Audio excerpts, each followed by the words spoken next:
Hello, thank you for joining us. Welcome. The news in the new era of journalism is the subject topic for today. I'm Mike McVay. We want to thank the fine folks at Benztown for presenting us today and sponsoring us as we present this.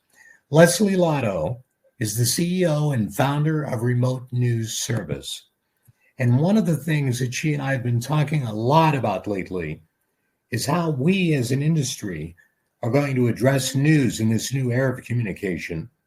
Well, we're hearing about fact-based news and journalism. Ms. Lotto, the floor is yours.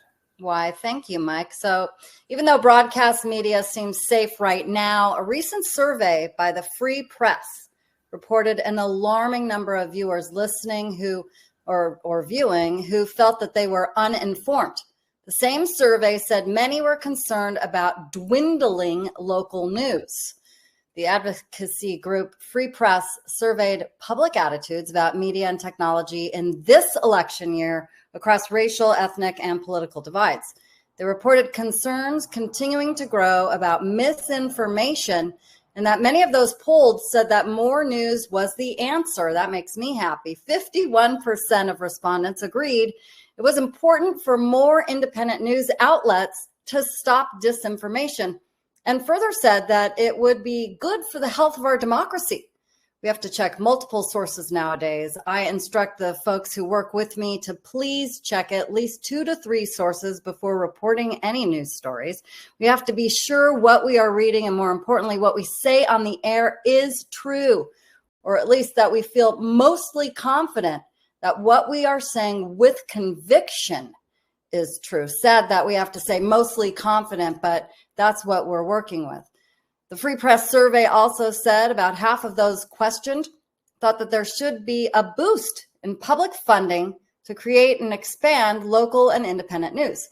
Only 32% of questioners said that there were already enough choices in news outlets. We're not just talking about cable news. We're talking about across the divide, online, radio, especially radio. Obviously, that's why we're here. Free Press co-CEO Jessica Gonzalez said, "It was surprising during these divided times that reporting a massive number of Americans opposed racism and other hate online." I think we saw that yesterday with the Black journalists that were sort of seemingly outraged while they were interviewing Trump.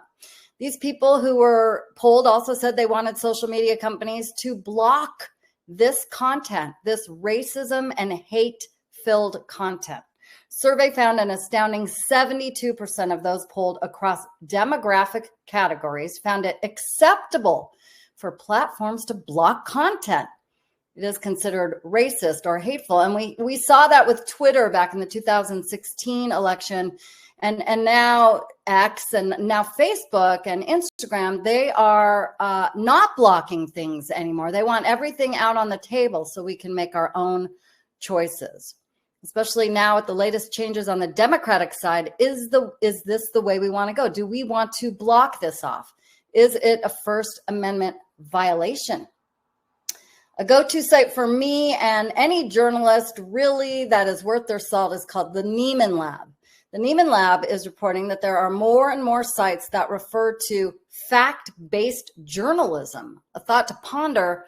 From my days back in broadcast journalism school, never scare the listener or viewer. That phrase scares me. Fact-based journalism, this figure of speech. It begs the question, isn't journalism fact-based at its core? There are a bunch of sites that point to this phrase and a different but kind of the same slogan, fact-based conservative news. What does it even mean? Is it like alternative news? The Dispatch, a right-leaning news site, calls itself fact-based conservative. Again, what is it? I couldn't find a fact-based liberal or progressive or democratic site online anywhere. This doesn't mean that we are opposed to right-leaning sites, because we want opinion out there and we all want, to hear varied. We don't want to be in a silo with just our people. We definitely, and as journalists, we need to report all sides, but we also need to be down the middle, right? Nieman Lab checked newsbank.com, which collects news stories from thousands of resources to search for when the term fact-based journalism began. The site reported the term exploded in popularity in conjunction with the 2016 election, and it exploded all over again in 2021. It was barely uttered in the early aughts. If you don't know what the early aughts are, that is the early 2000s. So we just started to really hear about this recently. Nieman Lab also reports the term fake news blew up. I just said this, and I don't want to say it again, around the election, but this term fact-based journalism was probably in response to the whole fake news moniker. Most importantly, admitting that there has to be a set phrase about journalism means there is also the notion that there is non-fact-based journalism or alternative news.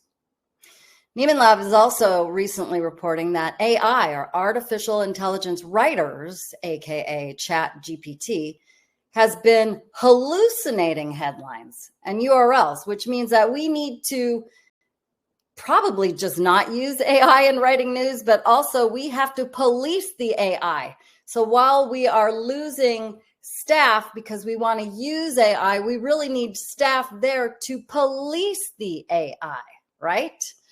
So the URLs instead are attributing directly to a publication's investigation, some of which were Pulitzer Prize winners. These publications or sites include Associated Press, Wall Street Journal, Financial Times, The Atlantic, Vox, and Politico.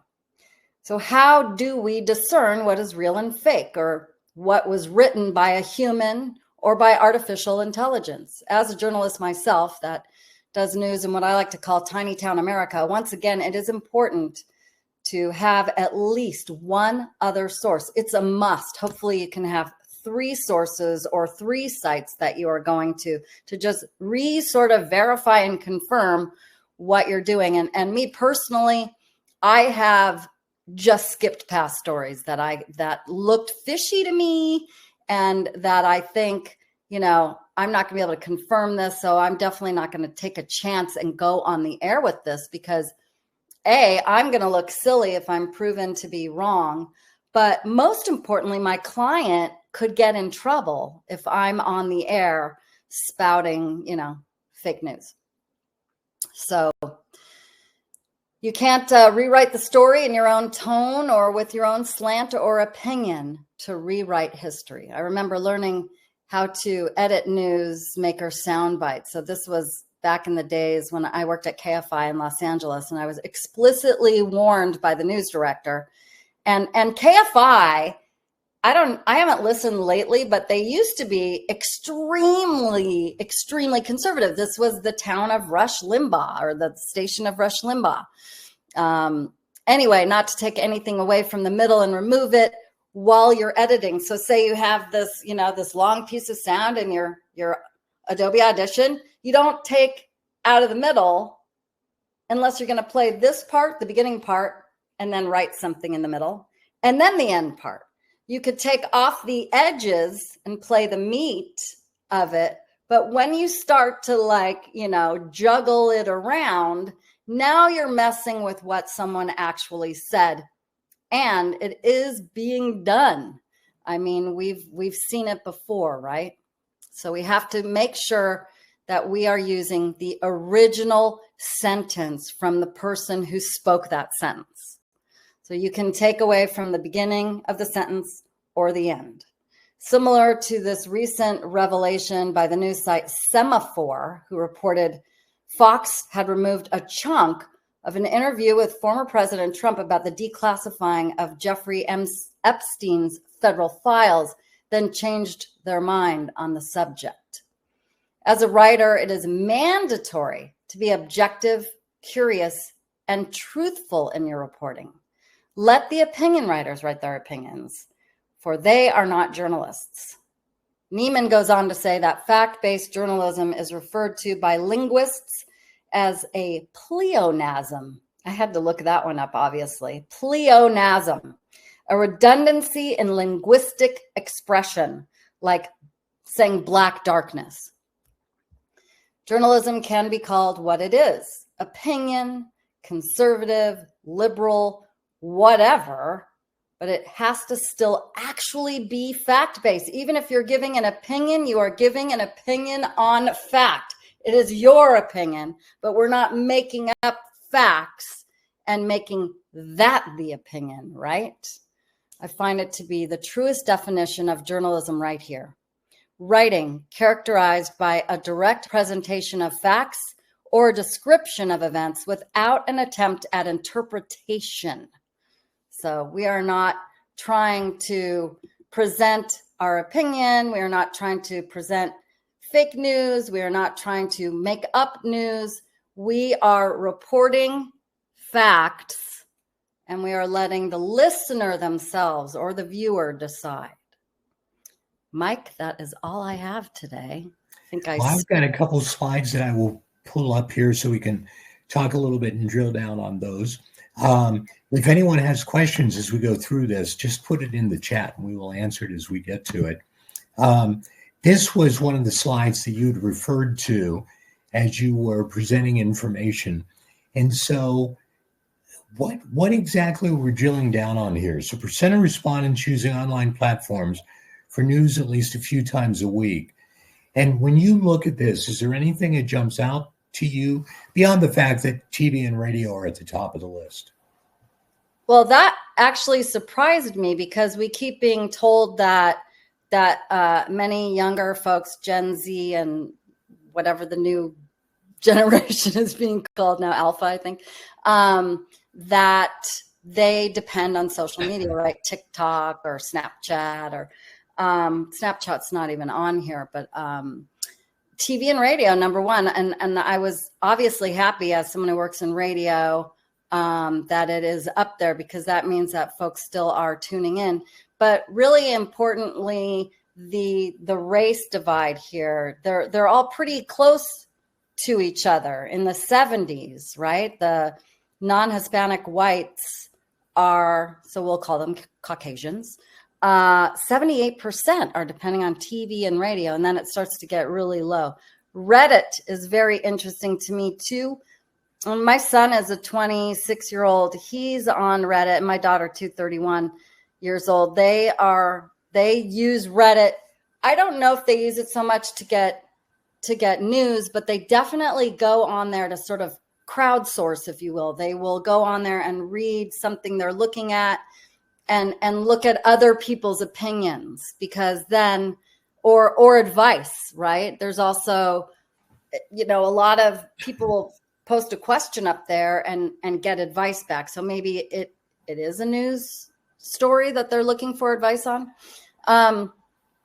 Facebook and YouTube coming up before news apps. I thought that was really interesting. YouTube, I'm not exactly sure why, but I do know there are journalists on there, and that news from MSM is mainstream media is being reposted, but there are definitely folks on YouTube that have started their own news channels. So we're not talking necessarily about opinion. We're talking about actually anchors reporting. But we're seeing YouTube really grow, and it probably is because you can just get the bite. I know that in talking with some people about the Olympics, I've actually had them say to me, yeah, I'm just getting what I need on YouTube, just simply because nobody has the time to spend that they may have once had. I was kind of surprised that TikTok was at 52% with Hispanic and Latino. But then again, I'm not the generation that would live on TikTok. Every time I'm there, I see alligators fighting with people. So it's not. You got to fix your algorithm there, Mike. Yeah, exactly. I do. It was also interesting to me on this slide when you talked about where each news channel leans. You and I have talked before about the fact that people seem to be in an echo chamber. If you're conservative, you're over on these channels. If you're more liberal, you're on these channels. Is that what you think we're going to see news continue to evolve into really delineation, and with so many choices, we don't have that, one person, be it Lester Holt or whoever, that we depend on for news today. Yeah, I mean, and I think it's good. I think that, I'm looking at, I haven't looked at this for a minute, but some of this I can literally tell you, and this isn't having anything to do with my politics. They are fake news. Absolutely. And I'm talking about both sides of this. So, all the way to the left, all the way to the right. Yeah, it would be nice if we had like the old days of like Peter Jennings, right? Where we knew we could just depend on him. On ABC, I really like the ABC Evening News. I don't watch it much because, like you said, I just don't have the time in the day. And plus, as a news person, I don't want to now be off work watching news. But yeah, to your point, I mean, there are people that are watching, say, Newsmax, and they trust Anchor there. I wouldn't turn it on personally. Yeah, and conversely, MSNBC, I know we see the same thing as you said on both sides. I know that we are both very much aligned, and I think most journalists I speak to are aligned that there's a big difference between opinion / commentary and news. And you and I believe, are aligned that, opinion shouldn't be in the news and in a newscast unless you're going to identify it as Absolutely. opinion. Absolutely. Yeah. I remember having a discussion with my mom. I used to anchor at Fox News. I anchored at Fox News and The Blaze and at Bloomberg. So I consider myself in the middle. We lost Mike there. I hope he comes back. But what I was going to say is, I remember talking to my mother and saying, because she was a big, one of those older folks who watched Fox News all the time. And I remember just saying to her, that some of the news, like Brett Baer, he's an anchor and he's talking about news. But then you have Sean Hannity, who is throwing his opinion around mixed with news. So that's something to be wary of. Mike, let's look at Andy. Has a really good question here, and I want to call that out. He says, in the United States, is there a government body monitoring or fact-checking mainstream media? In Canada, they have the CRTC, like the FCC, but also a governing body for journalists called the Broadcast Standards Council. Is there such a body in the U.S.? It seems like the Wild West in the U.S. You are absolutely right, Andy. There is not a governing body. Unfortunately, we have a site called PolitiFact, but it's not owned by the government. And of course, you have to point people there. And again, talking about, people being in their own echo chamber.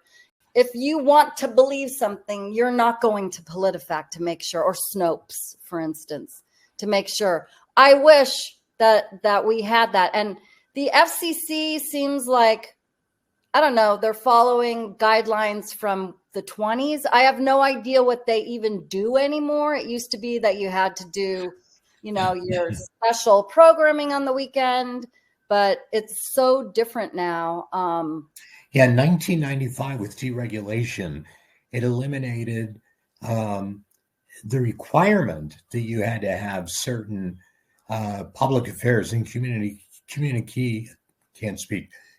broadcast programs as part of your license renewal. But with deregulation, if you said you were going to continue to have that, then you have to. But a lot of companies and stations stepped away from how much public affairs they do. And it might be 30 minutes hidden on a Sunday morning at 6 a.m. Likewise, if you remember, we used to have equal time. And so if I had an opinion on in an editorial, you had to call it out as such. And then you had to offer the opportunity for an alternative opinion. And that doesn't exist anymore. Right. And especially with elections, right? If you're going to give a platform to one person, then you have to definitely give a platform to their opponent. But yeah, I don't think it exists anymore. There are still some rules around, in New Jersey, where there's a talk show host that's running for an office. They got special permission. That talent is still able to be on the air, but has to stay away from that race they're involved in and talking about those people right against. And I'm against that. I don't think there's no way that someone running for public office isn't going to try to squirm a little comment in there. And that's where the FCC does come in but it has to be reported to them. It's not like they're skimming, these small, like I said earlier, tiny town news stations. They're not skimming for the city council member who is also doing a talk show, Yeah. One of the things that, you and I have talked about back to the news and what's commentary. I was involved in a large company as one of the corporate programming team, and we had a situation in a top 10 market where the station being conservative, the anchors would talk about what they're going to talk about. And one of the news anchors, not the host of a show, but the news anchor, was very liberal, which was not aligned with where the station was. And that individual would offer opinion at the end of a story. And that didn't last very long because the talent were all freaked out. And the news anchor was all freaked out that they weren't allowed to give their opinion. And so I guess the question I have for you is, how do you manage that with the number of people you have presenting the news? Do you just absolutely say it's a line you can't cross, or how is that handled? It's a great question. I mean, I think everybody knows how I feel about that. And I've had complaints from, a station here and there, not about opinion, but the slant. And so I'll tell someone, you can't do that. I think every single person that works with me knows that they shouldn't be doing that. And if they don't know that, and I find out, they won't work with me anymore, because that is definitely a line that we cannot cross. If we're going to call ourselves journalists, there is no opinion in my mind, in the way that I learned. There's no opinion in journalism. There's no opinion. There is opinion journalism, like columns, like letter to the editor. This is my opinion, and I'm in a newspaper, so that's opinion journalism. But on the radio or on television as a news anchor, we are not giving our opinion. We are down the middle. We are reporting that something has happened. When Donald Trump was convicted, we have Slack, and I went on the Slack channel. I just said, everyone, literally, just report he was convicted. That's it. In and out. We don't want to get involved in anything other than what just happened. We heard it, or we saw it on TV, or we read it somewhere. We don't need to now, say anything else. You can write around it what happened if someone doesn't know. Like, just, it could be one sentence. And then he was convicted, and the jury of his peers found him guilty. Yeah, I mean, I think that's really the absolute only way you can handle it. And I've written a number of articles about it, and I continue to talk about, news is news. Today, as you indicated early in our presentation, you have to look for multiple sources to check facts. Being a parent, my wife and I actually say that to our children when they espouse opinions or say something. We'll often say, well, have you looked at it? Have you checked it out? Have you read it? As a parent, you want your children to have their own opinions, but back to fact-based journalism, you want their opinions. No, I'm kidding. Yeah. Well, you may not tell them you want their opinion all the time, but you do want it to be a fact-based opinion. I want to thank you very much. I mean, I'd like you to drill down just a little bit on this quote again, because I just think this is fabulous. Yeah, and I also talk about, I tell people about that news is new with an S on the end of it. Because, and that's obviously, I'll come back to this, but that the thought came up that, we're not reporting something, as we say in the news business, unless it has legs, right? So we don't keep talking about something and drill it down or rail on it when it's done. So we're not going to keep talking about, a car accident from 2 weeks ago where everyone's fine and the car's already fixed. We're done. Right. Right. But this is just, I found this, I like to read quotes about journalism. I do a weekly newsletter. It's called the Weekly Earful, and I'll write a blog. And a lot of times I'll put a quote by a journalist that speaks to me, but writing characterized by a direct, me talking to you, presentation of fact or description of events, like I just said with what happened with Trump and his conviction, you're just describing it. You're not inserting. And I think, right, you're just saying what happened. So there's no attempt at interpreting what happened. It's just the facts as they exist. We're not making stuff up. Writing characterized by a direct presentation of fact or description of events without an attempt at interpretation. I mean, that says it all. Anybody have any other questions? Sorry, Mike, I didn't mean to step on you there. I was going to say the same thing. If you have any questions, pop them into the chat. I want to thank Benztown for being so generous in helping us to present this today. If you have never visited Benztown, go online, benztown.com. Check out the news library. If you're not aware of it, you will be surprised at the many things that are available to you there. And so, Lesley, this is your contact info. Best way to get you, Lesley at remotenewsservice.com. Correct. All right. And for everyone, if you'd like to reach out to me, this is my information. Mike McVay, M-I-K-E, I'm C-V-A-Y, and McVay Media. And thank you, everyone, for being with us today. We appreciate it. Thank you all so much. Have a great rest of your day.